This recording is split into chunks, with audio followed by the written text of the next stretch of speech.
Gaulle connaît bien sûr la lettre de Louis XIV aux Maronites, a déclaré que tout Maronite pouvait être sujet de droit du royaume des Français, à cause de l'aide apportée pendant les croisades. Alors on va voir l'usage des croisades, hein, parce que c'est sûr que en 1940 on ne peut plus parler des croisades, et De Gaulle est intelligent, hein, il le sait, même si...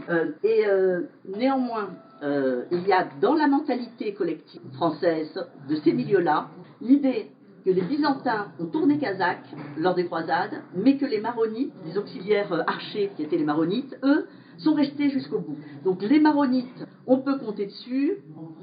Les Byzantins, on ne sait, ça reste, ils ont quelque chose qui reste ancré dans l'imaginaire. Autre chose, le geste généreux d'Abdelkader en 1860, qui protège les chrétiens de Damas. Donc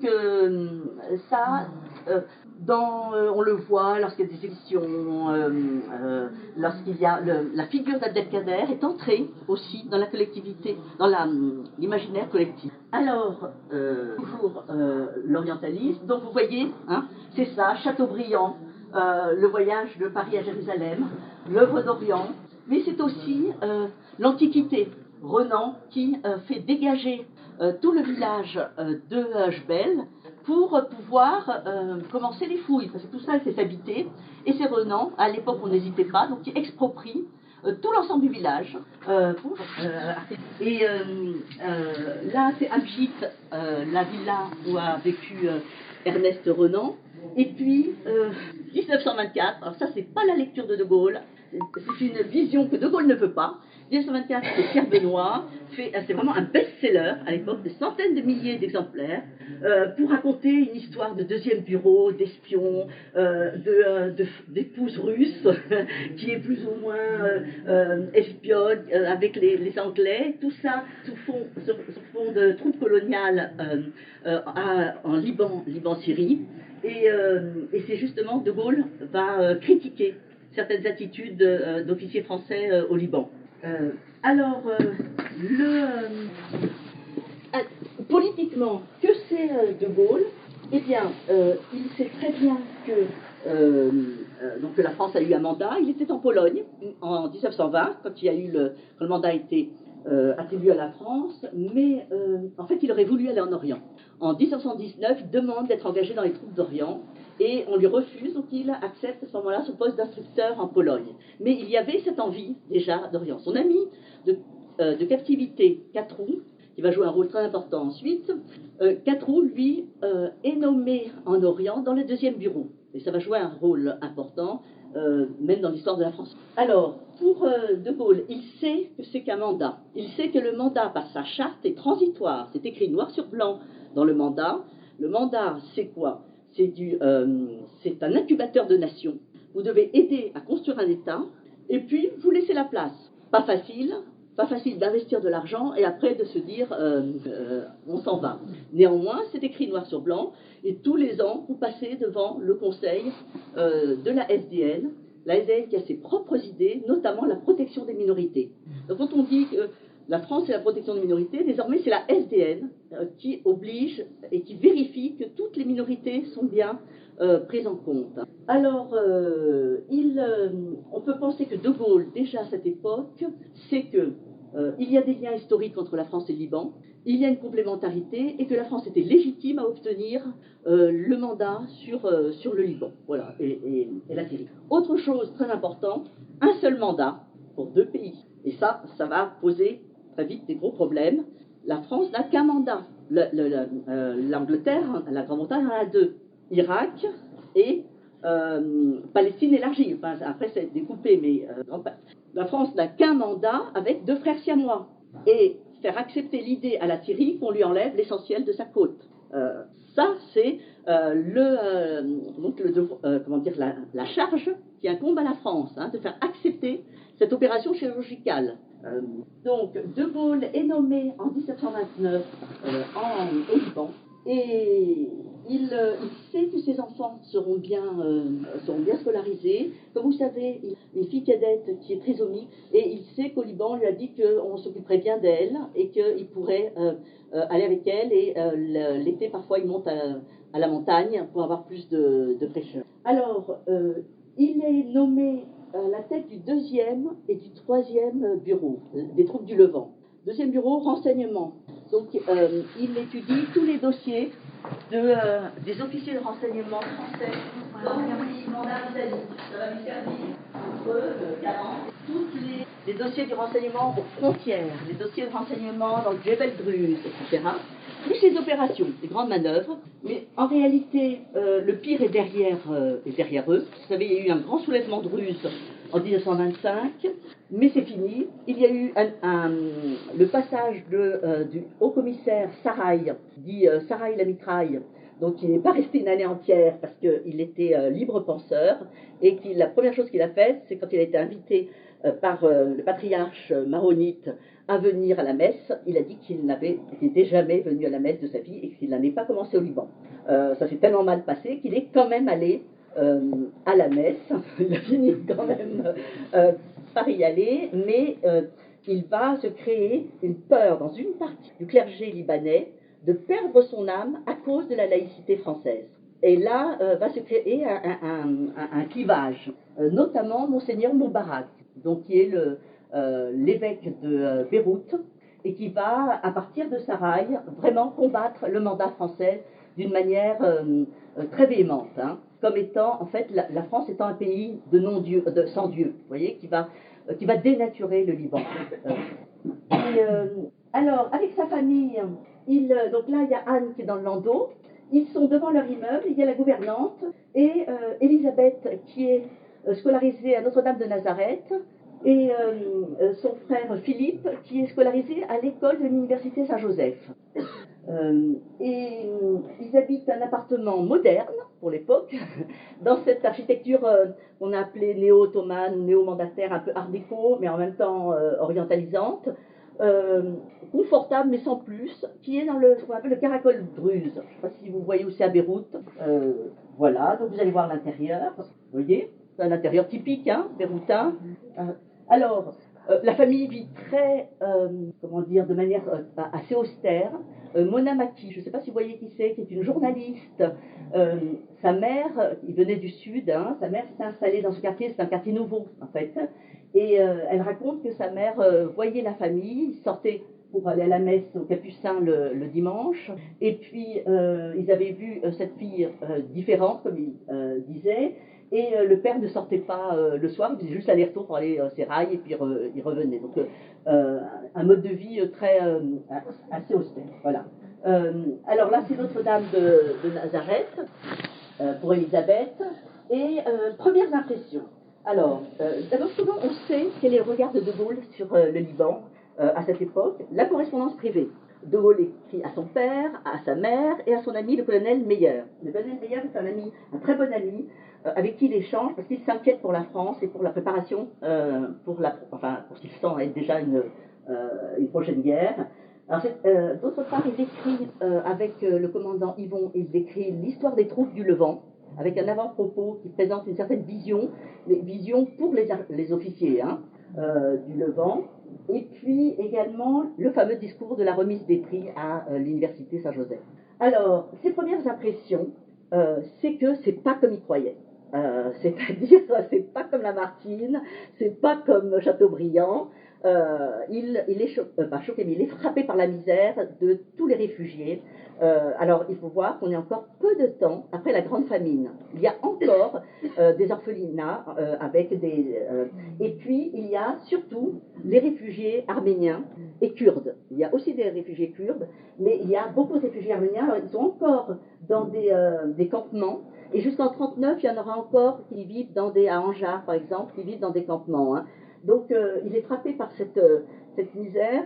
Il est frappé aussi par la deuxième chose qui le frappe, c'est, et ça c'est le Levant, c'est la découverte du Levant, que c'est un pays où tout s'échange, tout bouge. Alors, je vais essayer de trouver les formules qu'il a. Le Levant est un carrefour où tout passe, religion, armée, empire, marchandises. Donc il est frappé, fasciné par quelque chose qui est très loin. Hein. C'est un homme du Nord. Hein. Il a découvert la mer à Touquet-Plage, à Touquet-Paris-Plage. Donc c'est un autre univers.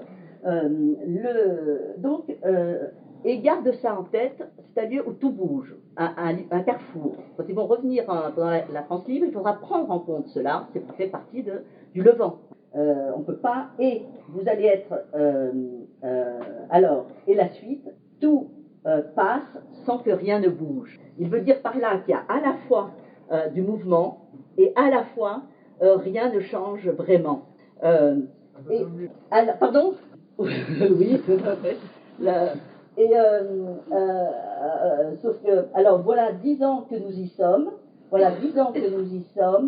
et il dit, et nous n'y avons pas imprimé notre marque. Donc, ce qu'il réalise, c'est que finalement, la République française reste quelque chose qui ne va pas s'imprimer profondément parce que c'est trop différent. Il y a trop de populations différentes, et donc, par exemple, déjà, lui-même est plus proche de l'IOT que de l'esprit de ce qu'on appelle les Algériens, c'est-à-dire la départementalisation, donc il ne pense pas en ces termes, mais même, et il dit, et là c'est son esprit critique qui parle, voilà ce qu'il dit. Il dit, il est vrai que pour agir, nous avons adopté le pire système dans ce pays. Parce qu'en fait, c'est le système de l'administration indirecte. Donc il dit le pire système parce qu'il faut faire aux gens. Donc De Gaulle qui est cartésien, il dit de deux choses l'une. Soit on fait, soit on ne fait pas. Et si on ne peut pas faire, on s'en va. Et c'est ce qu'il va dire. Mais faire, ça ne marche pas. Et c'était ça le mandat, l'administration indirecte. Pour moi, notre destin sera d'en arriver là, c'est-à-dire soit de faire les choses nous-mêmes, les infrastructures, il pense en termes d'infrastructures, soit on fait ou bien de partir d'ici. Et là, il dit cela en 1929. Et vous allez voir qu'en 1931, il s'est fait son idée. Donc il dit pour l'instant en 29, il dit de deux choses l'une. Soit on construit nous-mêmes les routes, soit on s'en va. Mais on ne va pas les faire, et si elles ne sont pas faites, c'est de notre fait. Parce qu'après, on passe devant la commission de la SDN. Le sceptique ajouterait une troisième solution entre partir et faire soi-même. À savoir que la solution, à savoir que durent les tâtonnements d'aujourd'hui, puisque ici le temps ne compte pas, et que les systèmes comme les ponts et comme les maisons trouvent facilement moyen de rester des siècles en porte-à-faux.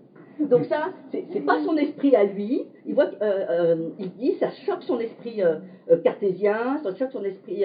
Mais finalement, il y a des choses qui, depuis des siècles, fonctionnent pas si mal. Et donc, après tout, c'est le choix du pays. Il dit, il y a un homme, et je crois un seul, qui comprenait bien la Syrie. Quand on dit la Syrie à l'époque, c'était le mandat, en fait. Et ça va y faire, entre guillemets, c'était le colonel Catroux, c'est pourquoi il est parti. Vous voyez, et là, il poursuit, et il est assez critique vis-à-vis de l'empreinte française. Il dit, le fond de l'affaire, à mon avis, là, il se lâche parce que c'est la correspondance privée, c'est pas fait pour être. Il ne va pas parler comme ça, Saint-Joseph. Alors, il dit le fond de l'affaire est, à mon avis, qu'il est vain de prétendre appliquer au monde du Levant les principes libéraux et démocratiques dont l'Occident a pu s'accommoder assez mal d'ailleurs. Le goût que nous avons du principe, du système, de l'allégorie, l'allégorie, la République, Marianne, c'est une allégorie, donne ici des résultats bizarres. Alors, donc là, il est avec Yvonne, qui est là, deux amis, alors en Syrie ou au Liban, on ne sait pas quand exactement. En famille, ils font un pèlerinage à Jérusalem, en Terre Sainte. Du pays, il écrit à sa mère que le pays est magnifique. Et il lui dit, ce serait vraiment dommage que vous ne veniez pas, d'autant plus qu'il y a vos petits-enfants, donc ce serait choquant que vous ne veniez pas voir vos petits-enfants ici.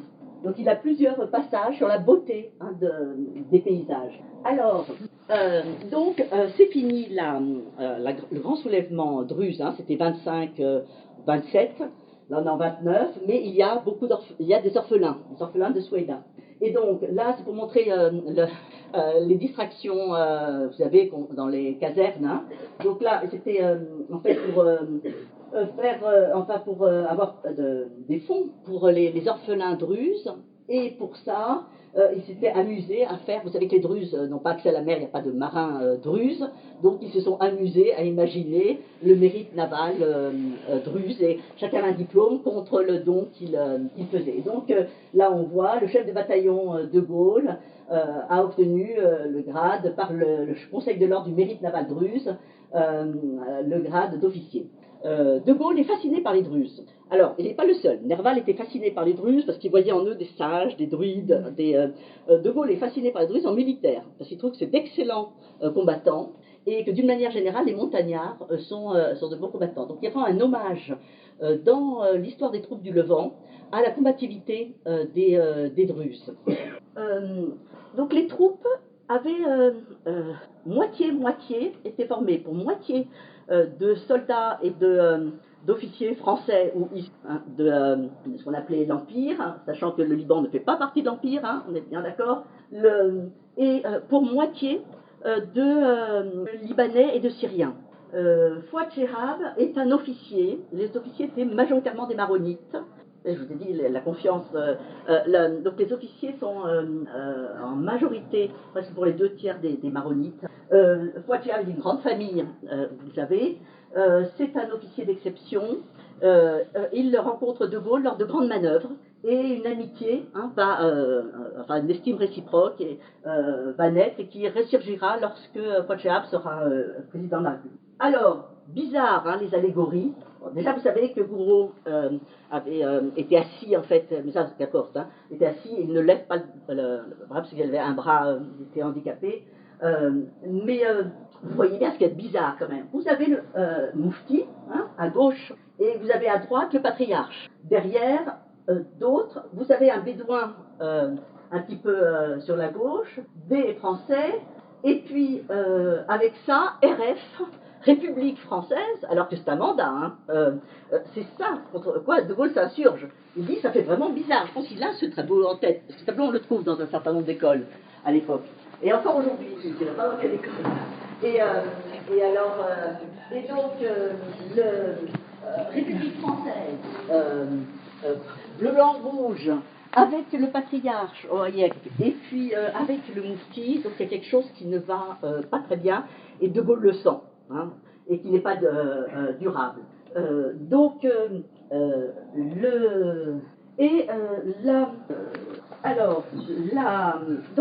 la priorité, là, pour De Gaulle est quelqu'un qui pense surtout à la France, hein, parce que c'est ça son souci premier, on le voit dans sa correspondance quand même, il essaie de voir aussi le Liban par rapport dans sa relation avec la France. Pour lui, première chose, il est indiscutable que la France et le Liban ont partie liée. Donc ça, c'est indiscutable.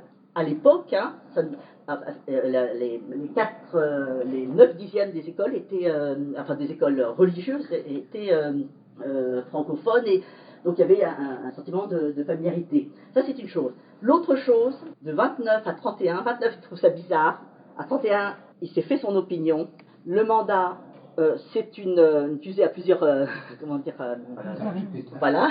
Et cette étape de construction, en fait, l'étape 1 s'est faite vite.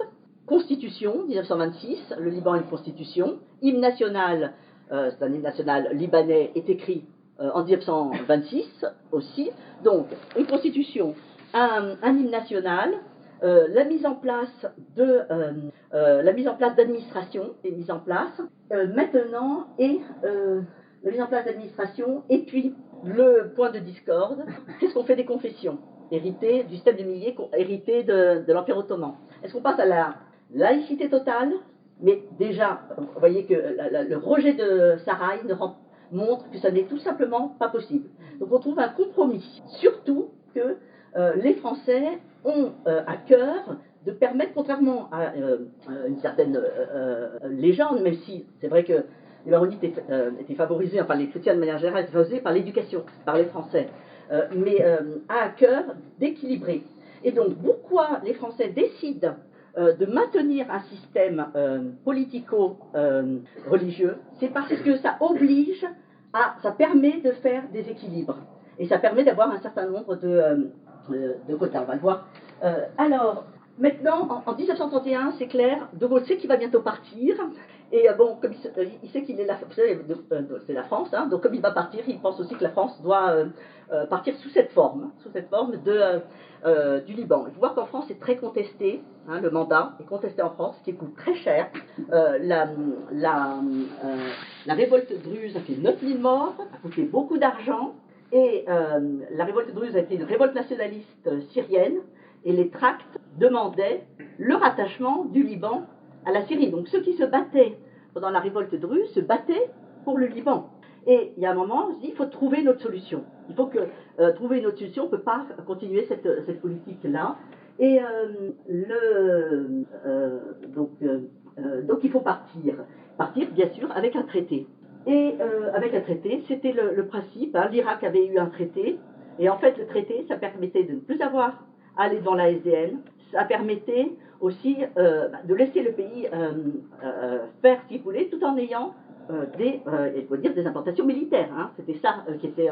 Il y avait les traités économiques, traités culturels, mais le plus important, c'était aussi d'avoir des casernes. Donc c'était ça l'idée. Alors quand il parle aux jeunes, donc de l'université Saint-Joseph, du collège, en fait c'est pas lui, c'est un homme du haut commissariat. Et lui arrive en uniforme blanc, parce qu'il y a eu des témoignages par Gabriel Bounour, par Camille Aboussouane, Camille Aboussouane qui était élève, et là, il leur dit, eh bien, il leur dit, et justement pour vous, jeunesse libanaise, ce grand devoir prend un sens immédiat et impérieux, et ce grand devoir, c'est quoi? Il vous faudra créer et nourrir un esprit public, c'est-à-dire la subordination volontaire de chacun à l'intérêt général, condition sine qua non de l'autorité des gouvernants, de la vraie justice dans les prétoires, de l'ordre dans les rues, de la conscience des fonctionnaires, point d'État sans sacrifice. Donc ce qu'il dit, de quel droit dit-il ça? Quand même, il a été à l'improviste, il vient et il leur dit, voilà, nous on va bientôt partir, et donc il faut vous créer un État. Et vous, c'est sur vous les juristes. L'université de Saint-Joseph, c'est quoi? C'est Charles Helou, c'est Béchar El-Khoury, c'est toutes ces générations-là, Émile Aidé, je crois aussi. Donc il sait que c'est l'avenir du pays. Donc il dit, votre devoir maintenant, c'est de créer un État. Et c'est votre devoir. Alors, il termine et il dit, alors, je n'ai pas trop, parce que cette dernière phrase est célèbre, c'est vos raisons, si on peut dire. Bon, en fait, il leur dit, et vous serez chargés des lourds devoirs de la liberté. Le dernier mot du discours, c'est liberté. Il dit, désormais, vous allez être chargés des lourds devoirs. Mais pour ça, il faut que vous construisiez un État. Et pour construire un État, il faut que vous développiez le sens de l'intérêt général. Et alors, ce discours a beaucoup d'importance parce que plusieurs personnalités sont là. Il faut voir que l'université Saint-Joseph, il n'y a pas que des chrétiens, il y a des Alaouites, les sunnites, et puis il n'y a pas que des Libanais, il y a des Égyptiens, il y a des Turcs, et donc, aussi étonnant que ça puisse sembler, un seul discours a beaucoup compté. Et là, c'est une toute petite histoire, mais c'est une histoire dans la grande. Voilà, ça c'était ça. Oui, la jeunesse libanaise qui demain sortira d'ici sera bien préparée à sa tâche nationale, marchant sur les traces de ses aînés, parmi lesquels nous saluerons avant tout le président de la République libanaise, résolu à la discipline et au désintéressement, Charles de Basse, lié à la France par toutes les voies de l'esprit du cœur, cette élite sera le ferment d'un peuple chargé dorénavant des lourds devoirs de la liberté. Alors là, vous avez René Marbeau, qui est toujours vivant, qui est là, qui habite dans la villa Jumblat à l'époque, il est déjà un peu plus grand, là c'est en 1927, et ses frères sont à au collège de l'université Saint-Joseph, et sa maman que vous voyez, qui est mariée à un Français, mais qui est d'origine grecque, une famille française du Levant, famille française levantine, qui est arrivée avant le mandat, qui parle 5 langues, et sa maman est allée écouter, parce que ses enfants recevaient des prix. Elle revient et elle dit à René, j'ai vu quelqu'un qui n'est pas du tout comme les hommes du mandat. C'est la première chose qu'elle lui dit, parce que eux, comme Levantins, étaient parfois un peu agacés par certains comportements. Et elle lui dit donc quelqu'un qui ne parlait pas, et ils vont s'en souvenir en 1940. Alors, celui de gauche, vous ne le voyez pas, était imprimé à Beyrouth. Vous savez que Beyrouth est un centre d'imprimerie très important, pas France Libre, c'était essentiel. Beaucoup de brochures qui ont été distribuées l'ont été à Beyrouth. Là, c'est en arabe, parce que très vite, il y a le pouvoir aussi toucher les arabophones purs. Je veux dire, alors, que se passe-t-il donc en 41? On l'a dit, tu l'as dit, Stéphanie, donc il y avait ce risque que le Liban et la Syrie tombent dans les mains de l'Axe, puisque déjà les aéroports avaient été mis à disposition.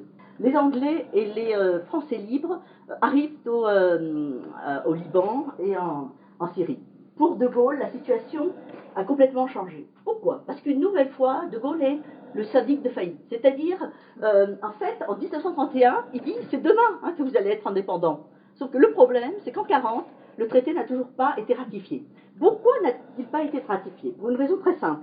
En 1936, on a Pierre Viénot, donc, qui est chargé par Léon Blum, enfin non, c'était avant le Front populaire, donc Émile Edé, qui tenait beaucoup à ce traité, donc en quelques semaines, il met au point ce traité, il est signé, il est ratifié au Liban, le traité franco-syrien est ratifié en Syrie, et maintenant il faut le ratifier en France. Le problème, c'est que, comme je vous ai dit, 2 mandats, 2 pays pour un mandat. On est obligé, pour signer celui du Liban, d'avoir signé celui de la Syrie.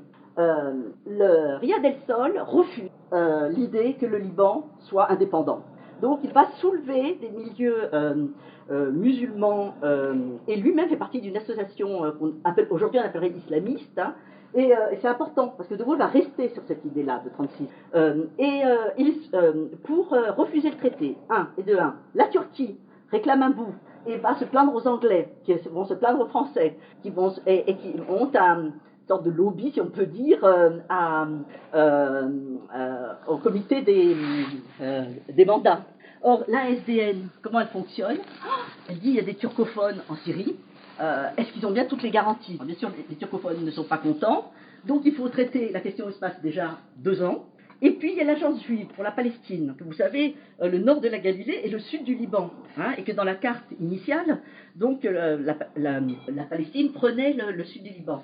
Donc l'agence pour la Palestine délègue quelqu'un qui est envoyé auprès d'Aidé et de Damien de Martel, qui est le haut-commissaire. Or, Damien de Martel a toujours refusé les implantations juives au Liban. Il y en a eu, il y a un dossier gros comme ça dans les archives donc, de demande. Il a dit il y a 18 confessions, si en plus on a des implantations, on va avoir de l'irrédentisme. Ces implantations demandaient de s'installer dans le sud du Liban. Et donc il a dit dans quelques années, vous allez demander leur rattachement. Donc il refusait. Donc il passe pour soit anti-sioniste, soit. Et donc Damien de Martel est dans le collimateur de l'agent juif pour la Palestine. Ils envoient quelqu'un pour essayer de s'entendre avec Aidé. Aidé l'écoute, lui dit moi je ne fais rien sans que Martel soit d'accord. Il lui permet de. Et le délégué de l'agence juive dit nous ne voulons pas de traité tant que la question judéo-arabe n'est pas réglée dans le mandat britannique. Donc on est en janvier 1937. Donc en fait, entre les Turcs, l'agence juive pour la Palestine, les Anglais, eh bien ça s'enlise et il n'y a pas eu de volonté peut-être forte aussi, côté français de dire ben voilà, on le fait. Donc De Gaulle arrive. Il y a et donc il arrive et c'est là qu'il dit donc les fameux mots en tout cas dans les mémoires: vers l'Orient compliqué je volais avec des idées simples. Alors on ne peut pas dire qu'il était simpliste, mais ça veut dire qu'il se prend sans doute pour Alexandre. Vous savez ce qu'a fait Alexandre lorsqu'il quitte l'Asie mineure pour aller vers le Levant, vers Tyr. Il passe par la ville de Gordes où il y a un nœud, et au lieu de passer des heures à essayer de défaire le nœud, il tranche. Et De Gaulle sait que si de toute façon il entre dans toutes les combinaisons, il n'en sortira jamais. Donc de toute façon, il n'arrivera pas mieux en faisant simple ou compliqué, comme il a quand même beaucoup de choses, il décide de faire simple. Il faut bien comprendre une chose, parce que ça j'ai remarqué que les Libanais n'ont pas du tout souvent en tête. De Gaulle n'est pas reconnu. La France libre n'est pas reconnue. La France libre, De Gaulle est reconnu seulement comme le chef des Français libres dans le monde, donc il n'a aucune reconnaissance officielle. Les États-Unis ont un amiral auprès de Pétain, et les renseignements britanniques travaillent avec ce qu'on appelle les Vichy-résistants, c'est-à-dire ils travaillent avec les militaires Vichy. Le renseignement, donc De Gaulle dans cette perspective, est un peu la couverture morale du travail qui se fait en dessous entre l'intelligence service britannique et les Loustono-Laco, les Biato Giraud, enfin tous ces vichistes qui sont plus flexibles. Donc De Gaulle, qu'est-ce qu'il attend du livre? Aussi étonnant que ça puisse, il arrive et c'est lui qui a besoin. Il a toujours pensé d'ailleurs que la complémentarité est dans les deux sens. Il a à Londres, il n'est pas chez lui. Au Liban, c'est un mandat, mais malgré tout, on parle français. Il peut avoir sa propre radio, qui va beaucoup compter, Radio Le Vent. Il peut avoir ses imprimeries. Il peut avoir sa politique étrangère. Donc, il demande, il a besoin des Libanais pour être reconnu par les Alliés. Si les Libanais l'acclament, si les Libanais disent c'est lui la France, les Alliés pourront pas faire autrement que de le reconnaître. C'est ça son pari. Le problème, c'est qu'en même temps, il faut quand même qu'ils disent on est fort. Parce que s'ils disent j'ai besoin de votre aide, naturellement on se tourne vers le plus fort. Donc il a un impératif contradictoire, d'où toujours ces uniformes que vous allez voir dans les photos. On est fort, on est la France, mais en fait on n'est pas vraiment la France, et en fait on a besoin de vous. Alors quand il s'adresse aux Français et aux notables, par exemple au cercle de l'Union française, il le dit à mi-mot, mais il fait le pari, qui est toujours le pari gaullien, c'est-à-dire je vais m'appuyer sur le peuple. Et là, le peuple, enfin en tout cas dans la montagne, c'est un très très grand succès d'emblée. Ça s'est passé comme ça, il y a quelque chose qui s'est passé. Et donc là on est à Hamana, on est en juillet 41, donc c'est des femmes qui font une danse du sabre, on ne voit pas très bien, et d'autres avec des fleurs. Et pendant tout le chemin, il passe 3 fois par Beyrouth, mais pas seulement à Beyrouth, à Tripoli, mais bon, plus dans la montagne, il est vrai, et tout particulièrement 42 dans la montagne du Nord. C'est un enthousiasme constant. Et donc, lui qui est un sentimental, l'air de rien, est très touché, et il le dit. Il dit, je suis extrêmement touché par votre accueil, et il dit, la France libre, la France va pouvoir ressusciter grâce à vous. Enfin, il ne dit pas ressusciter, mais mais il y a une ambiguïté qui le rencontre tout de suite. Là, c'est une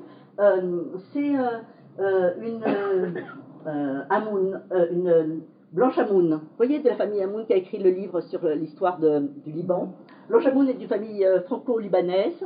Elle court après pour essayer d'attraper De Gaulle. Elle arrive à avoir une dédicace.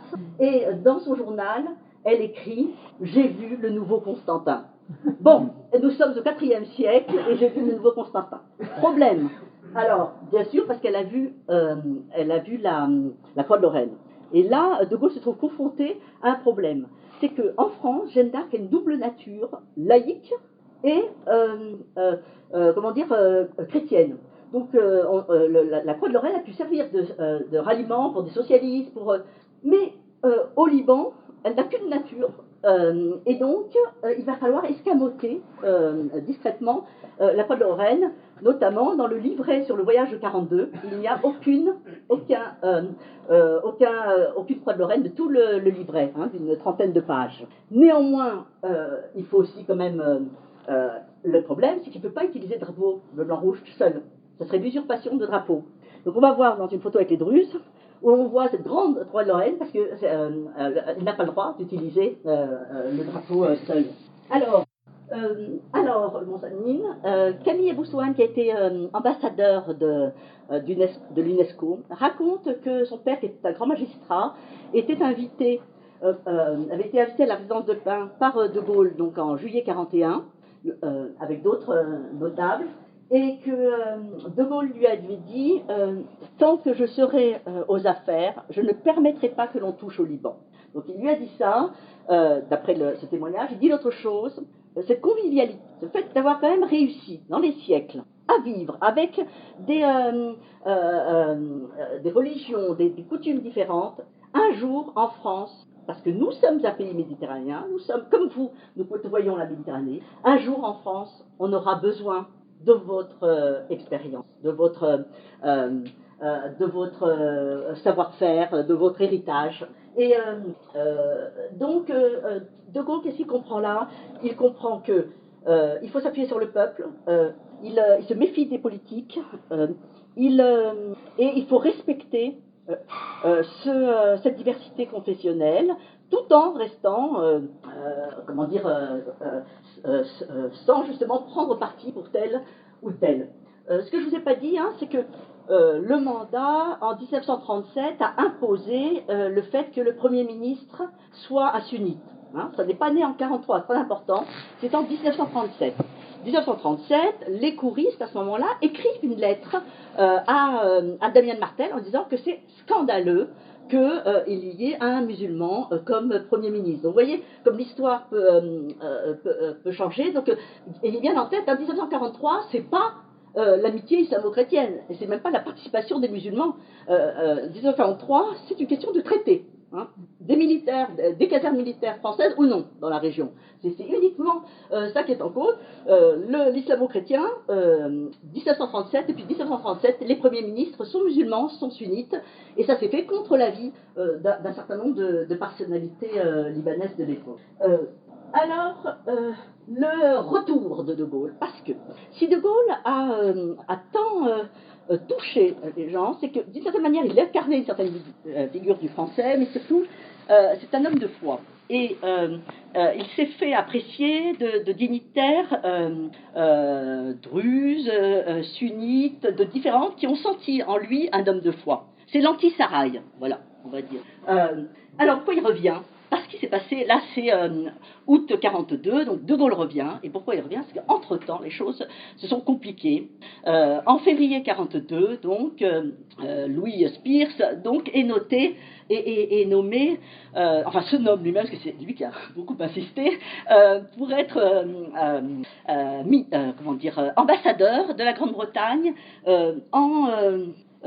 au Liban et en Syrie. Ce que l'on sait aujourd'hui, en tout cas ce que j'ai trouvé dans les archives, c'est que Moshe Chertok, qui est le responsable du département politique de l'agent juif pour la Palestine, dira en 1946, lorsque De Gaulle aura démissionné en fait, que maintenant, donc il peut le dire, de 1941 à 1946, l'agent juif pour la Palestine a fait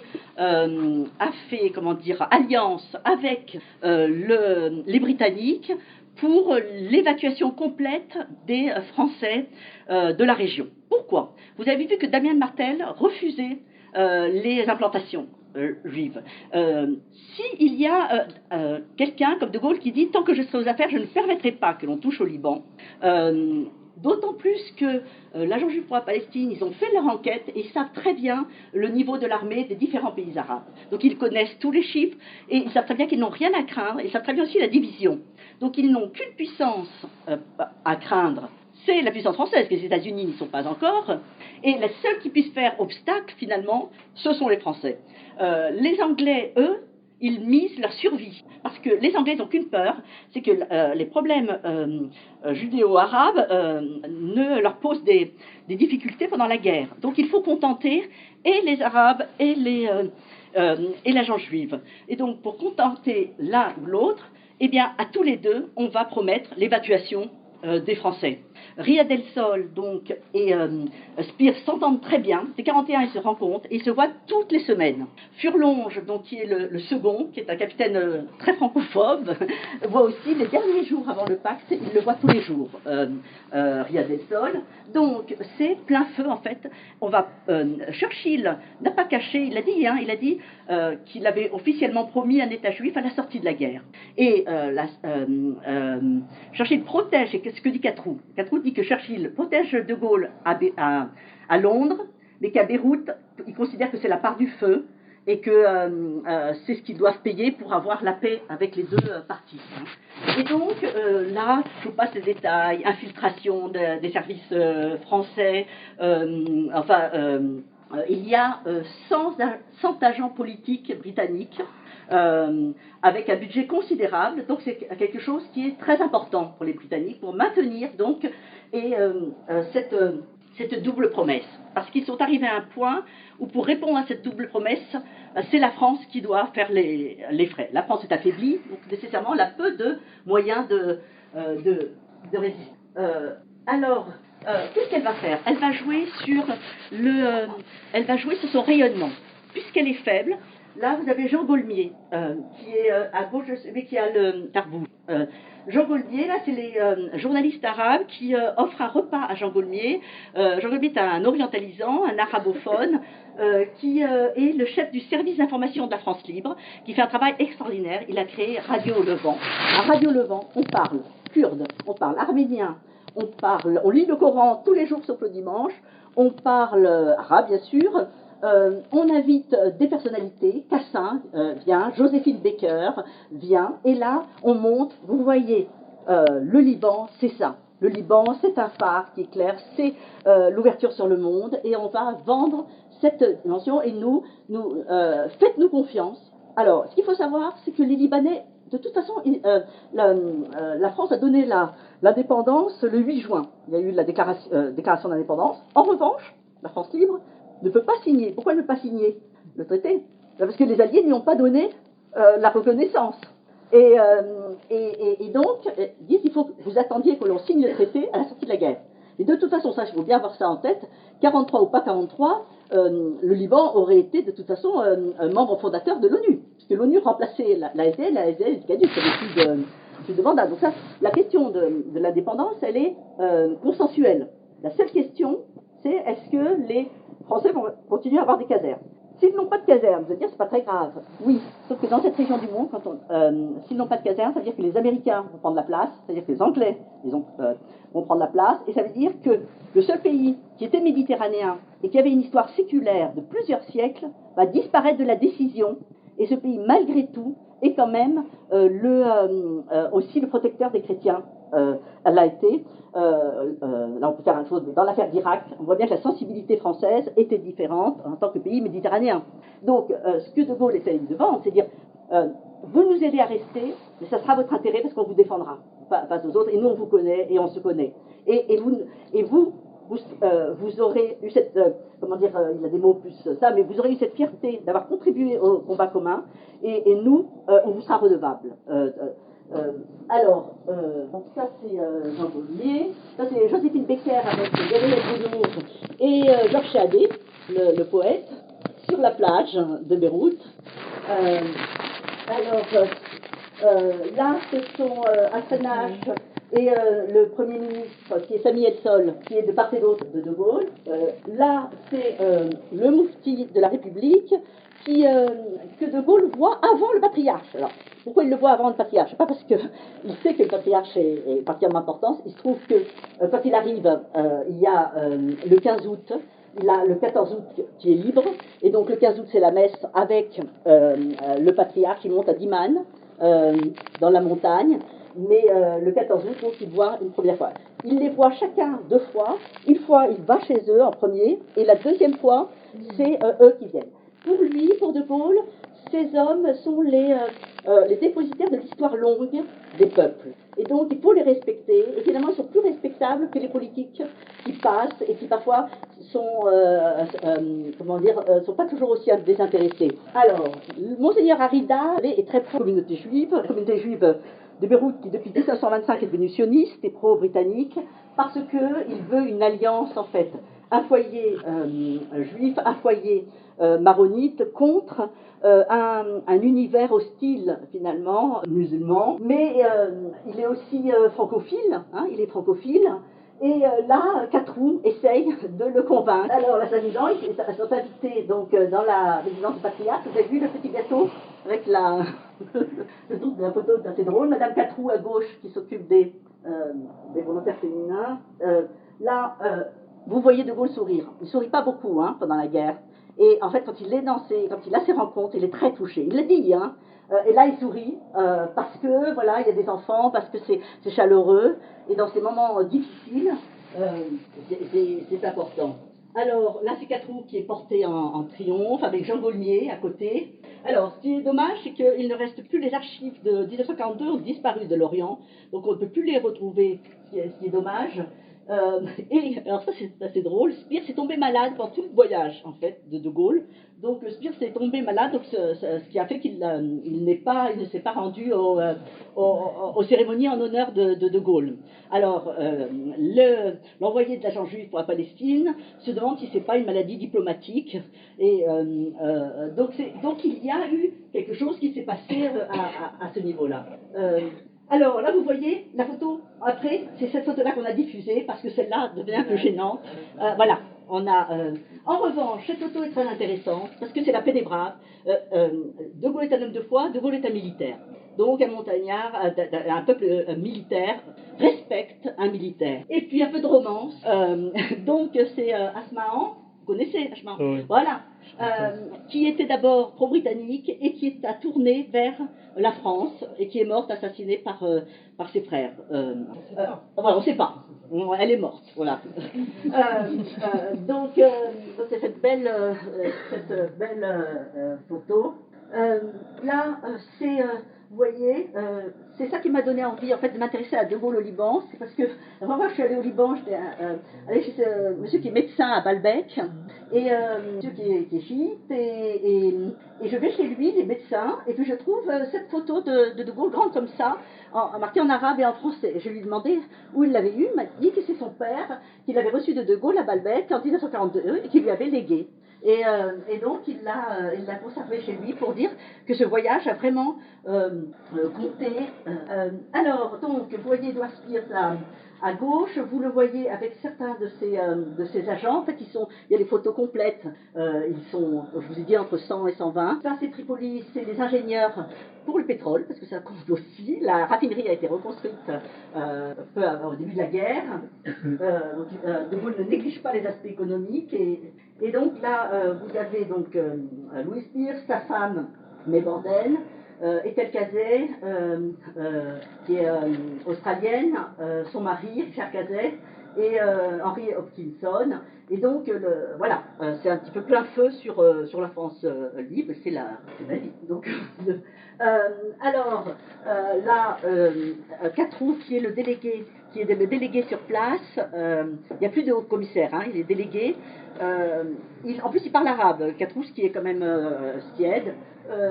Fait attention à aller voir chacune des composantes. Et notamment, il ne néglige pas donc les chiites, d'autant plus que vous savez qu'une partie d'entre eux ont investi le Parti communiste. Et ça va jouer un rôle, pas lui, mais... et donc, il y a cette attention à la diversité. Alors, je vais passer sur le moment de l'indépendance, donc sans traité. Donc, en clair, que s'est-il passé? Donc, Edward Spears, donc c'est un homme qui s'intéresse qui s'intéresse aux questions sionistes depuis, on va dire, les années 30. Hein. Il est allé vers le Proche-Orient à partir de la question sioniste, et puis de là, il s'est intéressé à l'arabisme, en fait. Et donc, il a un arabisme qu'on pourrait dire instrumental, mais il est aussi profondément impérial. C'est-à-dire, pour lui, il n'y a rien de plus beau que l'Empire britannique. Il a compris que s'il dit on fait partir les Français, mais à la place, nous, on vient, ça ne va pas marcher. Donc, qu'est-ce qu'il propose avec Riyad El Sol? Il propose que Riyad El Sol donc, accepte l'idée qu'il y a désormais un Liban, mais comme Riyad El Sol, son grand projet, hein, c'est l'unité arabe, et bien que l'Angleterre, en échange, aidera à la création d'une unité arabe, d'une fédération. Parce que Riyad El Sol avait été ministre de Faysal. Et donc, il y a toujours cette idée que les Français ont empêché le rêve fayssalien de se réaliser. Avec qui d'accord, Riyad El Sol peut être aidé pour être Premier ministre, mais quel président? Donc là, il y a un petit jeu qui va se passer, c'est qu'entre-temps, Catroux a été appelé à Alger, parce qu'il se passe beaucoup de choses à Alger, c'est Helleu.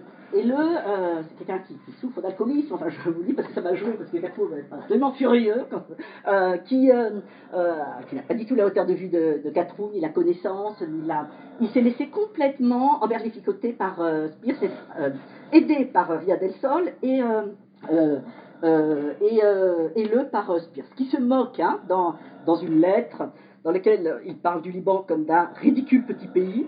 Et il dit qu'il utilise Béchar el-Khoury pour chasser et les Français, mais qu'une fois qu'il aura fait ce travail, il mettra Chamoun, parce qu'en fait il travaille avec Chamoun. Mais Chamoun est trop jeune encore pour devenir président. Et il dit, et le plus pathétique là-dedans, c'est que Helleu me raconte tous ses petits secrets. Voilà. Helleu, après, a compris en octobre, donc ils disent, c'est pas qu'ils enlèvent le mandat, ça c'est pas un problème, c'est qu'ils disent, qu'ils demandent le départ des soldats. Et pourquoi il y a eu cette réaction? Que dit De Gaulle? De Gaulle, il n'a pas dit mettez le gouvernement dans la forteresse. Il a dit mettez un coup d'arrêt. Trouvez un moyen, mais mettez un coup d'arrêt. Pourquoi? S'il ne met pas un coup d'arrêt, les vichistes qui passent leur temps dans les journaux à dire que la France libre a vendu le Liban aux Anglais, ne vont pas rallier la France libre. Donc il doit marquer un coup. Et s'il accepte aussi sans rien faire, il va y avoir un effet domino avec l'Algérie, avec le Maroc, donc il faut faire quelque chose. Et qui est comme les personnes qui sentent qu'ils ont été bernés et qui après, ou bien les timides, vous savez, qui après ont une initiative qui est très malheureuse, donc il met le gouvernement dans une forteresse, l'Embastille, on veut dire, et Catroux vient ensuite un petit peu éteindre l'incendie. Alors cette photo est intéressante parce que c'est le 23 novembre. Catroux a fait appel aux Arméniens pour qu'ils fassent un comité d'honneur autour de sa voiture. Il vient saluer Béchar el-Khoury. Catroux avait toujours milité pour Béchar el-Khoury. Et là, il y a des danses, etc. Et alors, comme quoi, il écrit dans ses mémoires, et il y avait une foule qui était venue pour m'acclamer. Je pense que la foule était plutôt venue pour le nouvel gouvernement. Mais les Arméniens, pourquoi les Arméniens? Un Français libre du Levant sur 5 est arménien. Les Arméniens seront avec les Maronites du Nord, les derniers, le dernier carré des fidèles. De Gaulle n'a pas d'état d'âme. Alors, De Gaulle déplace tout de suite Helleu et surtout dit ouvertement qu'il doit venir s'expliquer. Donc ça veut dire quand même que De Gaulle n'était pas d'accord sur la manière de faire. En revanche, De Gaulle n'a pas d'état d'âme parce qu'il est contre le pacte. Pour lui, le pacte, il connaît Spears depuis 1940. Spears lui sabote la France libre depuis le début. Il y a eu même des faux qui ont été montés, etc. Donc c'est très bien quel genre de personne c'est. Et il sait aussi qu'il y a un non-dit. C'est que faire obtenir le départ de toutes les troupes de France françaises en 1943, c'est accepter d'être aidé par les Anglais. Les Libanais ne pouvaient pas le faire seuls. Il y a la garantie anglaise. Et il y a donc ces rendez-vous il y a toutes les archives qui sont à la fin journaliers, des rendez-vous avec Riadel. Et donc il y a un non-dit qui n'a pas été dit à la population, c'est qu'ils acceptent la promesse de Churchill, la création d'un État juif. Ils le savent très bien, Churchill l'a jamais caché. Donc on ne peut pas se faire aider d'un ami personnel et en même temps dire que ça s'est fait contre vous. Et donc pour De Gaulle qui met volontiers les pieds dans le plat, il y a là quelque chose qui s'est fait dans un palais, je ne dis pas que mais qui s'est fait dans un palais et pas avec le peuple. Le peuple finalement n'a pas compris ce qui était dessous. Et lui il pense que l'idée que c'est les frères arabes qui vont protéger le Liban, comme c'est marqué dans le pacte national, il pense que ça ne va pas tenir et que très vite le Liban va être obligé soit de recourir aux États-Unis, soit risque de et c'était l'idée d'aider. Voilà. Alors, cela étant, dès que le nouveau gouvernement reconnaisse le nouvel gouvernement, et ça s'est fait avec beaucoup de respect, et Béchar el-Khoury invite à dîner Catroux, et De Gaulle n'a jamais après remis en cause, il y a le respect tout simplement de la nation et de ses choix. Mais en son fort intérieur, pour lui, le pacte national, c'est du prix. Ensuite, donc l'après-guerre, De Gaulle démissionne en janvier 46, et il revient au pouvoir qu'en 58. Juste au moment où il revient au pouvoir où il y a cette première tension au Liban, vous savez, et donc il y a 14 000 marines qui débarquent, qui était exactement le nombre de soldats français qu'il y avait avant avant l'évacuation. Donc c'est assez amusant, ça veut dire que ça correspondait d'une certaine manière. Et donc, bon, il le dit en son droit antérieur, mais il dit ben voilà, c'est les Américains, la nature a horreur du vide. À partir d'un système de sécurité, de toute façon, il faut donc ensuite il y a l'idylle, si on peut dire, avec Fouad Chehab, parce qu'il y a une très grande estime réciproque. Pour De Gaulle, Fouad Chehab, c'est l'intérêt général, c'est la construction de l'État, et bien sûr le lien avec la France, sa femme est française. Et donc malheureusement, Fouad Chehab ne pourra pas faire son voyage officiel en France. Et donc c'est Charles Helou qui va faire le voyage officiel en France. Alors Charles Helou, c'est la littérature, c'est pas la même affinité qu'avec Fouad Chehab, mais il a beaucoup pour Charles Helou. Surtout, De Gaulle, comme vous le savez, en 1967, il y a la guerre des 6 jours. Hein. Et De Gaulle a fini avec l'Algérie, et donc il se sent libre. Certains vont dire trop libre. Et comme vous le savez, alors il y a première chose, la guerre des 6 jours, De Gaulle essaye de s'entremettre entre Arabes et Israéliens. Et il parle à Golda Meir et il lui dit vous allez gagner. Vous pouvez attaquer, vous allez gagner. Et en fait, vous serez une forteresse assiégée et vous allez vous trouver immergé dans un océan qui vous hait, qui vous déteste. Lui dit. Et puis il dit à Nasser, Molo, et il dit aux deux, il dit je condamnerai celui des deux qui attaque. Or, du point de vue de De Gaulle, l'attaque, c'est Israël. Et il ne s'y attendait pas. Il pensait que c'était Nasser qui allait attaquer. Et donc il fait ce qu'il a dit, cette fameuse conférence de presse, qui a deux aspects, qui a le fond. Sur le fond, il dit, un, qu'il considère que c'est Israël l'agresseur, deux, que ça va créer du terrorisme, que c'est un acte de conquête et un acte qui va générer humiliation et terrorisme. C'est dans le troisième De Gaulle, l'humiliation est très importante parce qu'en tant que chef des Français libres, il a été humilié en permanence, notamment par le fameux Spears, mais il a été humilié, moqué, caricaturé, donc il est très sensible à l'idée d'humiliation. Après, il y a la forme. La forme, il parle d'un peuple d'élite, sûr de lui et dominateur. Il parle comme un homme du 19e siècle, qui est né au 19e siècle, c'est-à-dire qu'il voit, il parle du peuple, à mon avis, c'est ce que je disais à Henri Lerner, il parle du peuple de la Bible. Il dit quoi? Il dit que les Juifs sont revenus chez eux. C'était une idée anglaise, c'est pas une idée française. Les Français se sont ralliés. Les Français se sont ralliés, mais maintenant, ben voilà, ils sont revenus comme avant, c'est-à-dire expansionnistes, et on peut leur parler comme n'importe quel peuple expansionniste. Alors bien sûr, ça passe extrêmement mal, et De Gaulle est qualifié par le New York Times du pire Judas, du pire traître depuis Judas, de l'humanité depuis Judas. Ensuite, vous savez qu'il y a cet attentat donc de l'OLP, je ne sais pas si c'est déjà l'OLP, peut-être pas encore, hein. C'était les Palestiniens, c'était déjà OLP, oui. Donc c'était à Athènes. Donc il y a un attentat de Palestiniens réfugiés au Liban, mais qui ont mené un attentat à Athènes.